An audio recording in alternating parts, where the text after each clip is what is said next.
السلام علیکم یا علی مدد تمام مومنین سامعین و ناظرین۔ بعد السلام، ہمارا آج کا جو ٹاپک ہے وہ شہادت ہے امام مظلوم اسیر بغداد، ہمارے ساتویں امام کی پردرد شہادت، اور وہ ظالمانہ باتیں جو امام پر جو ہے وہ لاگو کی گئیں اور امام کو ظلم و تشدد کی حالت میں بغداد کے قید خانے میں ہی زہر دے کر شہید کر دیا گیا۔ تو تھوڑی سی سوانح حیات، تاکہ آپ تو چلو کچھ نہ کچھ اچھے واعظین، مقررین اور علماء کی محفلوں میں بیٹھتے ہیں، لیکن آنے والے جو ہماری اولاد ہے، ہمارے بچے، ان کو بھی کچھ نہ کچھ معلوم ہونا چاہیے، زندگی کا پتہ نہیں۔ تو پیش کرتے ہیں ہم اپنے ساتویں امام سرکار امام موسیٰ کاظم علیہ السلام کی ذات پاک کے سوانح حیات میں سے چند الفاظ، تاکہ آج کا جو ذکر اور محفل ہے وہ ذکر عزا خانہ اور ہمارے لیے باعث ثواب اور اجر جزیل کے طور پر مالک کائنات اس امام بادشاہ کے صدقے میں ہمارے اعمال قبول و منظور فرمائیں۔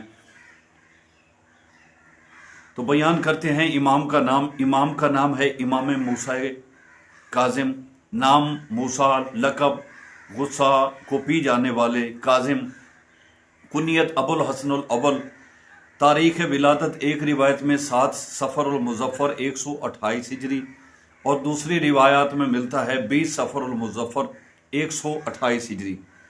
اتوار کا دن مکہ و مدینہ کے درمیان ایک مقام ہے جس مقام کا نام ہے مقام ابوا، وہاں پر امام کی آمد باسعادت ہوئی۔ مولا کی والد گرامی جی ہاں مشہور ہیں امام جعفر صادق علیہ الصلوۃ والسلام۔ مولا کی والدہ طیبہ طاہرہ کا نام اقدس سیدہ حمیدہ خاتون، جن کو حمیدہ بربریہ اور حمیدہ المصفات پرہیزگار فاضلہ عالمہ بی بی کے بطن طاہر سے مولا کی آمد ہوئی۔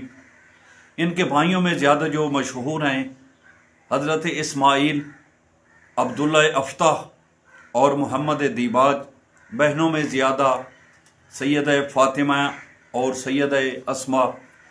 اور یہ ہم شارٹلی اس لیے بیان کر رہے ہیں کہ تاریخوں میں جہاں پر ائمہ طاہرین پر اتنا ظلم ہوا تو انہوں نے کہاں پر مورخین کو تاریخ لکھی دینے کی اجازت دی ہوگی، اور اگر کسی نے لکھی بھی ہے تو ان مکتب یا ان مقام مدرسہ جو تھے یا تدریس کرنے والے تھے یا تبلیغ کرنے والے تھے، یا ان کو مار دیا گیا، قتل کر دیا گیا، یا وہ مدرسوں کی جگہ یا تالیفات کے جو ادارے تھے ان کو جلا دیا گیا۔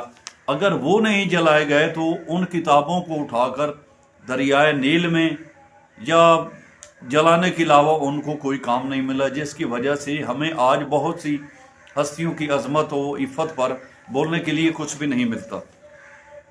منصب امامت 148 ہجری، ظاہراً 20 سال کے تھے میرے مولا اپنے بابا جان امام جعفر صادق علیہ السلام کی شہادت پاک کے بعد۔ ظاہری مولا کی 20 سال کی ظاہری حیات پاک تھی۔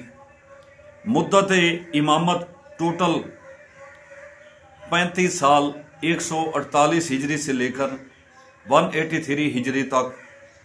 کثرت عبادت میں، شب بیداری میں، قید خانوں میں بھی اگر رہے ہیں تو نماز و دعا، مناجات و تعقیبات اور تلاوت قرآنی میں مولا کے شب و روز گزرتے تھے۔ ازواج میں اختلاف ہے، لیکن جو مشہور ہیں والدہ محترمہ وہ سرکار مولا رضا بادشاہ کی سیدہ طاہرہ بی بی نجمہ خاتون۔ اولاد میں 2 روایات جو ہے وہ ہمیں کتب سے ملی ہے، 19 بیٹے اور 16 بیٹیاں، ٹوٹل 35 ہو گئے، 21 بیٹے اور 19 بیٹیاں، ٹوٹل اولاد پاک 40 ہو گئی۔ ان میں جو بیٹے مشہور ہیں وہ سرکار امام علی رضا بادشاہ، حضرت ابراہیم، سرکار عباس، حضرت جعفر، سرکار اسحاق، سرکار حمزہ اور جناب ہارون علیہ الصلوۃ والسلام، یہ بیٹے مشہور ہیں۔ حالانکہ اوپر آپ کو جو بیان کیا جا رہا ہے 19 بیٹے یا 21 بیٹے، تو دوسرے جو ہے وہ کہتے ہیں نا، ہم متقدمین ذاکروں سے سنتے چلے آ رہے ہیں۔ اور میری ایک ریکویسٹ ہے، اگر آپ نے بھرپور جو مجلس سننی ہے تو سرچ لگائے ذاکر اہل بیت مرحوم و مغفور بلکہ شہید ملک منظور حسین ویک آف مظفر گڑھ کی وہ مجلس کیا بات ہے، جو ہے بہت سکون ملتا ہے مولا کی فضائل و مصائب دونوں میں. مرحوم نے کیا بات ہے ان کی، وہ مجلس بہت مشہور ہے، آپ وہ سنیں آج کے دن. بیٹیوں میں حضرت معصومہ کم بی بی حکیمہ خاتون، سرکار سین ام سلمہ سلام اللہ علیہ، بی بی خدیجہ اور حضرت رقیہ سلام اللہ علیہم، یہ بیویاں بیٹیوں میں مشہور ہیں. اب ہم آپ کو بیان کرتے ہیں کہ 3 دفعہ جو ہے کتب میں جو ملی ہے، حالانکہ تواتر کے ساتھ جو ہمارے پاس مقاتل کی جتنی بھی بکس ہیں جو اہل بیت کے مقاتل میں ہیں، زندان کے روپ میں، شہادات کے روپ میں، ان میں بھی بہت شارٹلی جو ہے نا وہ ہمیں ملا ہے تالیفات میں. تو 3 قید خانے یہاں پر ہیں. پہلا قید خانہ مدینہ سے مولا کو گرفتار کیا گیا، بصرہ کے زندان میں مدت 1 یا 4 سال، اور وہاں پر جو داروغہ تھا اس کا نام عیسیٰ بن جعفر بن ہارون، یہ نہایت ہی خبیث ترین انسان تھا. مولا کو اس 1 یا 4 سال میں اس نے مولا پر بہت ظلم کیے. دوسری قید مدت لا تعداد قید خانہ بغداد، اور اس داروغہ کا نام ہے فضل بن ربی.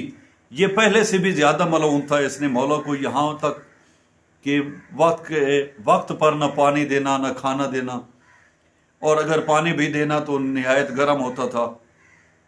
گرمیوں میں مولا کو گرم پانی دیا جاتا تھا.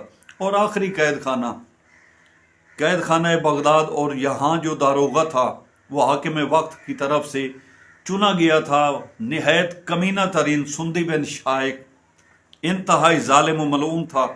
یہاں پر جو مولا نے عرصہ گزارا تھا اس قید خانہ بغداد میں وہ 14 سال ہے.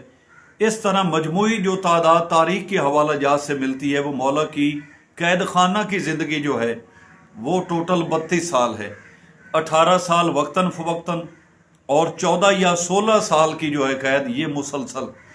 یہ آخری جو قید خانہ تھا سندی بن شائق جہاں پر داروغہ تھا، یہ قید خانہ اتنا کلوز تھا کہ امام نہ رکوع میں کھڑے ہو سکتے تھے، قیام تو کجا، نہ سجدے میں بیٹھ سکتے تھے. اس کے سامنے جو ہے لوہے کی میخیں تھی، دائیں سے بائیں سے پیچھے سے. امام اگر قد قامت بلند کرتے قیام کے لیے تو امام کو پیچھے سے وہ میخیں پشت پاک میں لگ جاتی. امام اگر آگے سر اقدس کرتے تو امام کو سامنے سے میخیں لگ جاتی. یعنی امام کا جسم پورا زخمی تھا. حاکم وقت نے بہت سے بہانے امام کو شہید کرنے کے کیے. کسی وقت فاحشہ کو بلانا، تو کسی وقت شیروں کو بھوکا رکھ کر 7 دن کے شیروں کو بھوکا رکھ کر امام کو جانوروں کے سامنے پیش کرنا. لیکن جانوروں نے بھی حیا کیا، اور مولا کے اوپر انسانوں نے اور خود کلمہ گو ظاہراً کلمہ پڑھنے والوں نے حیا نہ کیا. نہ رسول گرامی قدر کی نبوت کا، نہ مودت فی القربا کا، نہ سیدہ طاہرہ کائنات کا، نہ ہی رسول ثقلین کی وہ حدیث کہ تم میں 2 گراں قدر چیزیں چھوڑے جا رہا ہوں، ایک میری مالک کائنات کی بھیجی ہوئی پاک کلام، اور دوسری میری اطرت طاہرہ.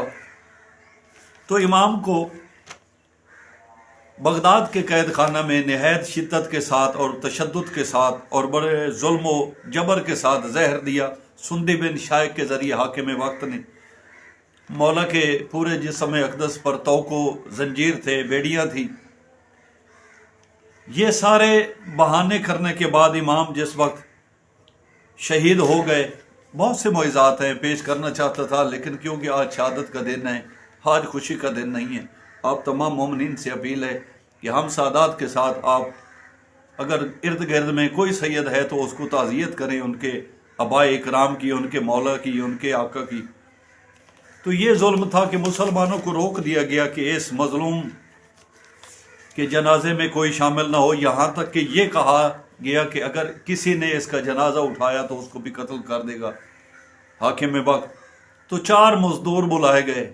4 مزدوروں کے ذریعے امام کو بغداد کے پل پر جو ہے ان کی جسد اقدس کو روک دیا گیا، چھوڑ دیا گیا، اور تپتی دھوپ میں، تپتے صحرا میں، گرمی کی شدت میں امام کا جنازہ پڑا رہا. 4 مزدور وہاں پر رکھ کر چلے گئے. بحالت اجاز امام سے سرکار امام رضا بادشاہ نے مولا کا، کیونکہ یہ اصول ہے، انبیاء و رسل و پیغمبران میں معصوم کا جنازہ معصوم ہی پڑھاتا ہے، تو امام رضا بادشاہ بحالت اعجاز امامت سے اپنے بابا جان کے جسد اقدس پر آئے، مولا کی جنازہ اور تکفین کیا ہے؟ وہی قیدیوں والا لباس، وہی توق و زنجیر اور رسن و بیڑیوں کے ساتھ مولا کو مدفن کر دیا گیا۔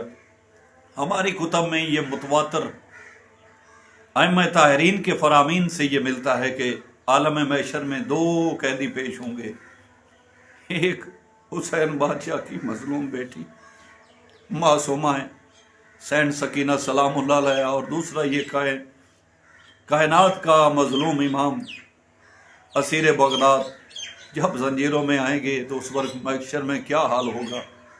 تو مولا پاک آپ کی اور ہماری یہ تھوڑی سی جو ہم بات آپ کے ساتھ شیئر کر دیتے ہیں، یہ ہمارے لیے بھی مودت کی محفل ہے، عزاداری کی محفل ہے۔ ہم جو بھی منقبت و فضیلت بیان کرتے ہیں تو یہ اپنے آپ کو طاہر و طیب کرنے اور طاہر و طیب اور حلال زادہ ہونے کا ثبوت دیتے ہیں۔ مالک کائنات ہماری اور آپ کی توفیقات میں اضافہ فرمائے۔ آج دنیائے کائنات پر امام مظلوم کی مجالس اور محافل اور تابوت پاک کی برآمدگی ہو رہی ہوگی، تو جہاں جہاں پر بھی مومنین ہیں، چاہے وہ جس فکر سے ہیں، جس فرقہ سے بھی تعلق رکھتے ہیں، ہم ان کے لیے بندہ حقیر ایک سید ہو کر اپنے جد طاہرہ سے یہ دعا مانگتا ہے کہ آپ کی توفیقات میں اضافہ فرمائے اور آپ کو کسی کا محتاج نہ رکھے سوائے اس ذات احدیت کے اور ان چہاردہ معصومین کی دہلیز اقدس کے علاوہ۔ تو ہمارے چینل کو لائک کریں، القائم ہادی مہدی چینل، تاکہ ہم مزید جو ہے منقبت کے طور پر، فضائل کے طور پر، احادیث کے طور پر، تفسیر قرآن کے طور پر اور محمد و آل محمد کے فضائل و مصائب کے طور پر، یار شارٹ ہی ٹائم سے ہی، لیکن جب ہم گزر جائیں گے تو اس وقت لوگ سوچیں گے، بلکہ وہ بات بنی ہوگی کہ ڈھونڈو گے ہمیں ملکوں، لیکن ہم نہیں ہوں گے۔ ہمیں اپنی دعا میں یاد رکھیں، اپنا خیال رکھیں۔ ہم آپ کو تعزیت کرتے ہیں اپنے اور آپ کے امام موسیٰ کاظم علیہ السلام کی شہادت پاک پر۔ والسلام، اللہ حافظ۔